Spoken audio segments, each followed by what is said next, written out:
عباده الذين اصطفى اما بعد فاعوذ بالله من الشیطان الرجیم بسم اللہ الرحمن الرحیم۔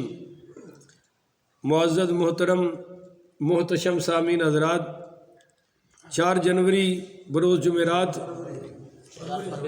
4 فروری بروز جمعرات 2021 کا یہ درس قرآن انشاءاللہ سورہ آل عمران آیت نمبر 81 سے لے کر آیت نمبر 99 تک ہوگا جی۔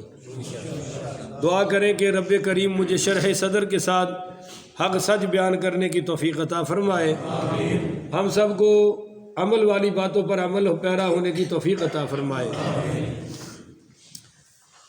لقد سمع اللہ، بے شک سن لیا اللہ نے، قول الذین، قول ان لوگوں کا، ان گستاخ لوگوں کا، قالو جنہوں نے کہا، ان اللہ فقیر، کہ بے شک اللہ تو فقیر ہے، ونحن اغنیاء، اور ہم مالدار ہیں۔ یہ آیت کا ایک شان نزول ہے، اور وہ آپ سمجھیں تو آپ کو عظمت سیدنا صدیق اکبر بھی سمجھ آ جائے گی، اور یہ مہینہ بھی سیدنا صدیق اکبر والا ہی جاری ہے، آپ کا ذکر بھی ہو جائے تو سیدنا صدیق اکبر پڑھی رضی اللہ تعالیٰ عنہ کو بنو قینقاع کے پاس حضور پاک صلی اللہ علیہ وسلم نے وہ جزیہ کی رقم لینے کے لیے بھیجا، مال لینے کے لیے، تو ایک خط بھی دیا، اور خط میں حضور پاک پڑھی صلی اللہ علیہ وآلہ وسلم نے ترغیب دی کہ ان اللہ یقرض اللہ قرضا حسنا، کہ اللہ کو قرض حسنا دینا چاہیے، اللہ کو قرض حسنا۔ تو جب یہ خط پڑھا تو ایک فخاس بن آزورہ، یہودیوں کا بڑا منہ پھٹ عالم تھا، ان کا مذہبی رہنما تھا، اس نے خط پڑھ کر یہ آیت پڑھ کے اقرض اللہ قرضا حسنا کہنے لگا، اس کا مطلب یہ ہے کہ مسلمانوں کا اللہ فقیر ہے اور ہم مالدار ہیں، اس لیے تو اللہ ہم سے قرض مانگ رہا ہے، معاذ اللہ استغفر اللہ۔ جب اس نے یہ جملہ کہا تو سیدنا صدیق اکبر رضی اللہ تعالیٰ عنہ نے ایک زوردار تھپڑ اس کے منہ میں مارا۔ ویسے تو درویش صفت آدمی ہے، پر ایمان تو پھر ایمان ہی ہے نا۔ اب جب تھپڑ لگا تو ساتھ سیدنا صدیق اکبر نے فرمایا، اگر تمہارا مسلمانوں کے ساتھ ہمارے ساتھ معاہدہ نہ ہوتا تو آج میں تجھے قتل کر دیتا، کہ تو نے اللہ کے بارے میں ایسی بات کہی ہے۔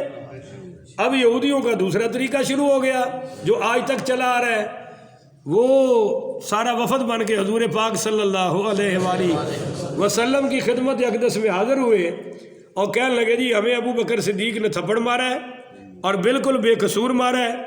تو سیدنا صدیق اکبر کہنے لگے، یا رسول اللہ میں نے بے قصور نہیں مارا، اس بدبخت نے، یہ فخاس بن عزورہ نے اللہ تعالیٰ کے بارے میں یہ گستاخانہ جملے کہے ہیں اور وہ جملے بھی سنا دیے، مگر انہوں نے کہا، جی ہم نے تو ایسا کوئی جملہ، ہم تو اللہ کو ماننے والے ہیں، ہمارا اللہ تعالیٰ کے ساتھ کون سا ویر چل رہا ہے کہ ہم ایسا جملہ کہیں، اللہ تو اللہ ہی ہے۔ تو حضرت ابوبکر صدیق بڑے پریشان ہوئے، اسی وقت جبریل امین یہ آیت لے کر آ گئے۔ اللہ نے کہا کہ میرے محبوب میں بھی سچا ہوں، آپ بھی سچے ہیں، آپ کا صدیق بھی سچا ہے۔ تو پتہ چلیا کہ صدیق دے دشمن یہودی نے، صدیق دے دشمن کون نے؟ یہودیوں نے انکار کرتا کہ ہم نے تو کہا ہی نہیں۔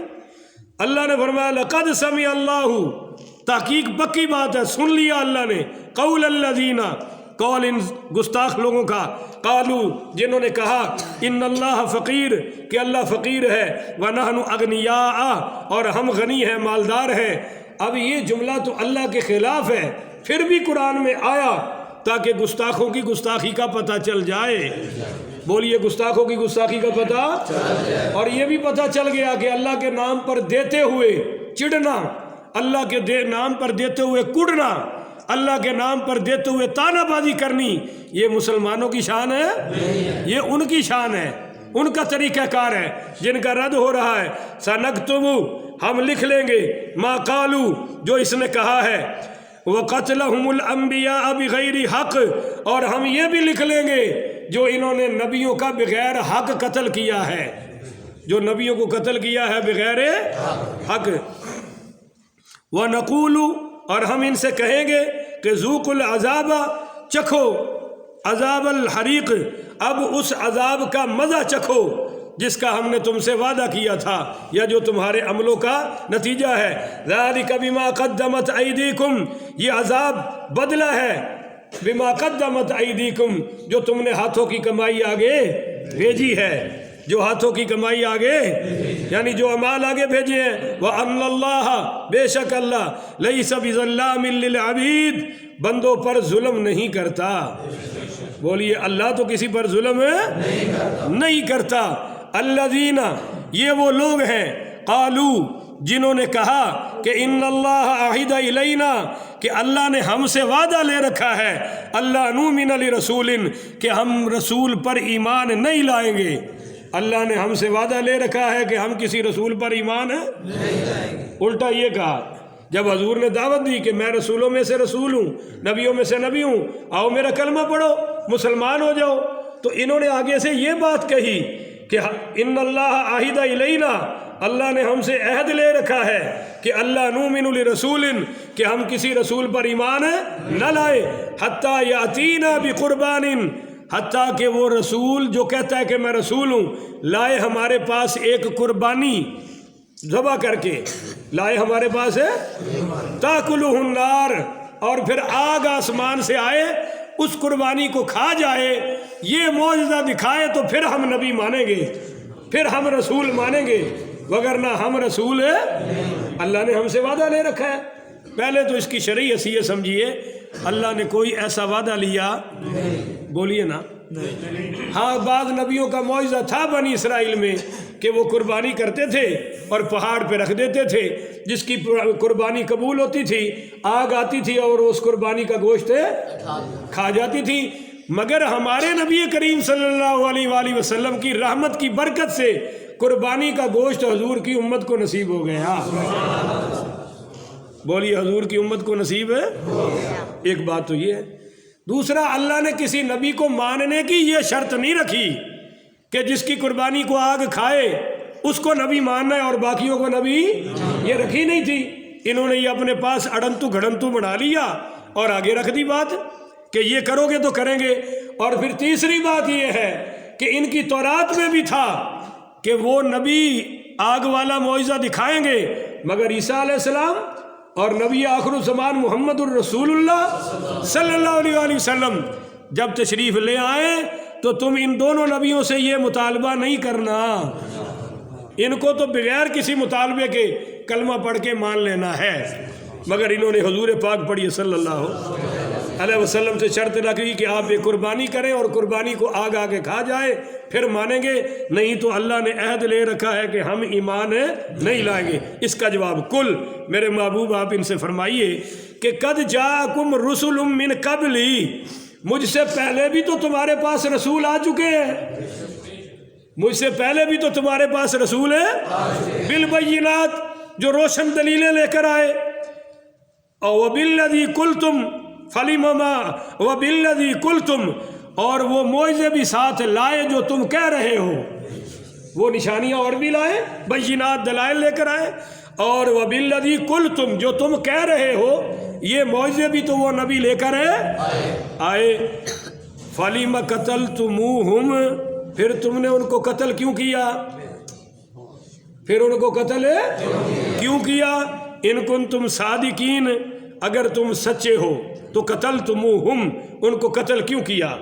اب یہاں ایک علمی بات سمجھیں، کل جب میں گجرانوالہ میں تھا تو وہاں علماء یہ بات کر رہے تھے کہ حضور پاک پڑھیے صلی اللہ علیہ وسلم، آپ صلی اللہ علیہ وسلم کے سامنے جو یہودی تھے انہوں نے کسی نبی کو قتل نہیں کیا، اللہ پھر بھی ان سے کہہ رہا ہے کہ تم نے نبیوں کو قتل کیا، اور جنہوں نے کیا ان کے اور ان کے درمیان 700 سال کا فاصلہ ہے۔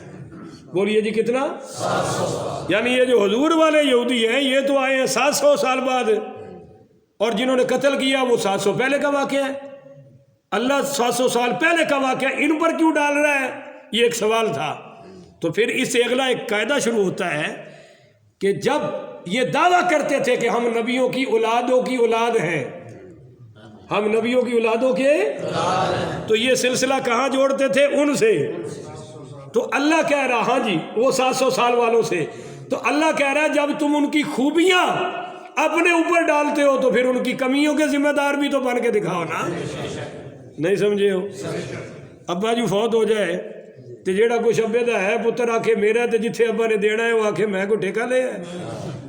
نہیں سمجھے ہو؟ تے سیانے بندے کی آکھن گے جے تو ابے دے چھڈے دا حقدار ہے تے ابے دے دین دا حقدار بھی تو ہی ہے. اگے ہو ایک تو اس میں یہ تھا کہ جب تم دعویٰ کرتے ہو ان سے کہ وہ ہمارے بڑے نبیوں کی اولاد ہیں، ہم ان کی اولادوں کے اولاد ہیں، تو پھر ان کے جو کرتوت ہیں وہ بھی اپنے اوپر لو نا. ایک بات تو یہ ہے. دوسرا یہاں بہت بڑا قاعدہ ہے، کاش کہ آپ کا سارا گاؤں سن لیتا، ہر بچہ سن لیتا، ہر بوڑھا سن لیتا. اللہ تعالیٰ سب کو سننے کی توفیق عطا فرمائے. ہم تو دعا ہی کر سکتے ہیں. کوشش اس سے میں کمی نہیں چھٹی، میں روز سپیکر کھول کے واجہ مارنا جی میں نوح علیہ السلام مار دے سن، با آ جاؤ آ جاؤ آ جاؤ، اگوں جن مقدر ہے انہوں ہی لبڑا ہے. مسئلہ یہ ہے کہ ایک حضور پاک پڑھیے صلی اللہ علیہ وآلہ وسلم نے فرمایا کہ ایک جگہ گناہ ہو رہا ہے تو قریب بیٹھا آدمی اگر اس کو ناپسند کرے، اس کو برا سمجھے، اس سے نفرت کا اظہار کرے، تو فرمایا یہ ایسے ہے کہ یہ وہاں ہے ہی کوئی نہیں، یہ ایسے ہے کہ جیسے وہاں تھا ہی کوئی نہیں. اور ایک بندہ دور ہے، اس نے دیکھا کہ وہاں گناہ ہو رہا ہے، یہ سنا اور کہا کہ بہت اچھا کیا ہے، بہت اچھا کیا، میں ہوتا تو میں بھی کرتا. حضور نے فرمایا یہ انہی میں سے ہے، یہ بھی ان گناہ کرنے والوں میں. تو گناہ پر راضی ہونا بھی گناہ گار ہونے کی نشانی ہے. بولیے گناہ پر راضی ہونا بھی گناہ گار ہونے کی نشانی ہے. تو چونکہ یہ اپنے بڑوں کے ان فعلوں پر راضی تھے یہودی کہ انہوں نے نبیوں کو قتل کیا، اللہ نے پھر فرمایا جیسے وہ مجرم ہے ویسے تم بھی، لہذا یہ جرم تم پر بھی پڑ رہا ہے. یہ ایک مسئلہ حل ہو گیا.